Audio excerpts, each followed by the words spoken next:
about to tell you, and by that time he had been beating you for a minute and a half. Explain what happened. Yeah, it was a 911 call. His mom called asking for help about him. So I arrive and he walks down the driveway towards me and he's mad, he's aggressive, his fists are clenched. So I conduct a pat down of his pockets just to make sure there's no weapons, my safety and his. And he just sets him off. He begins grabbing my arm to the point that he breaks the base of my thumb, starts punching me in the face over and over and over again. And as we all saw in the video, we end up falling into the ground and tries to kill me. And he grabs your gun at some point and he fires shots at you. And the jury, for some reason, decided that there wasn't enough evidence. I'm looking at this. The whole world is looking at this. The evidence is right there, and yet this man walks free. I mean, that's got to devastate you, Megan. It's just heartbreaking for the whole institution of law enforcement. You're called to help someone, and somehow you become the villain. Somehow I didn't do something right, where somebody thought that they could take a police officer's gun, point it at their forehead, pull the trigger, and you walk free. It just blows my mind that that happened. I just sit here and I wonder, how did we get to that point? The defense attorney said that, he wasn't actually shooting at you. That was the defense. And the other defense was, and it wasn't really a legal arrest because he hadn't done anything wrong up to that point. That was the basis of him walking free. And that blows my mind that that is the precedent we're setting for not just the community, but for law enforcement. How do we tell the millions of cops tomorrow to go to work, kiss your loved ones goodbye, wear a bulletproof vest, and this is the back they have for you? I was called to that house to help. She wanted my help.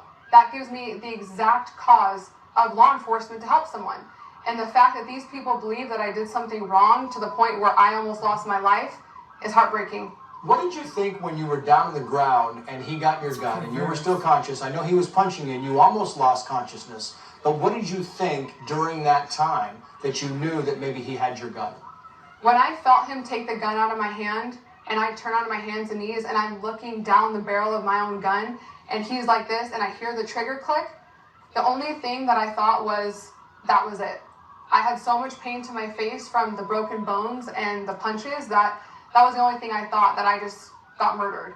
And by the grace of God, a malfunction saved my life. If it wasn't for that, I wouldn't be here today. So I turn and I run away and I hear another gunshot go off and I know he's firing at me as I'm running away. Yeah, I mean, it's just awful. And we cover on Fox News at Night all the time this war on police across the country. And they're shooting police officers, they're ambushing police officers. It's hard to convince police officers to become police officers when they hear stories like this. Absolutely, and today marked the 100th officer that was murdered in the line of duty. In the last 10 years, we haven't reached that number until October. So we're getting closer and closer to just a war that never needs to happen. I don't know why we have gotten this emotional backing behind cops are doing the wrong thing. I don't know how we can bridge people together, but we have to try. Yeah. You have 3 children. Would you recommend any of them become police officers? That's tough because there's still a huge population that respect law enforcement and love law enforcement. My husband works for the sheriff's department. My sister works for the sheriff's department. I love the idea of law enforcement, but nowadays I just can't support it because that was the justice system that denied me my closure and my justice. So how do you go and tell people to work for that? Megan McCarthy, best of luck.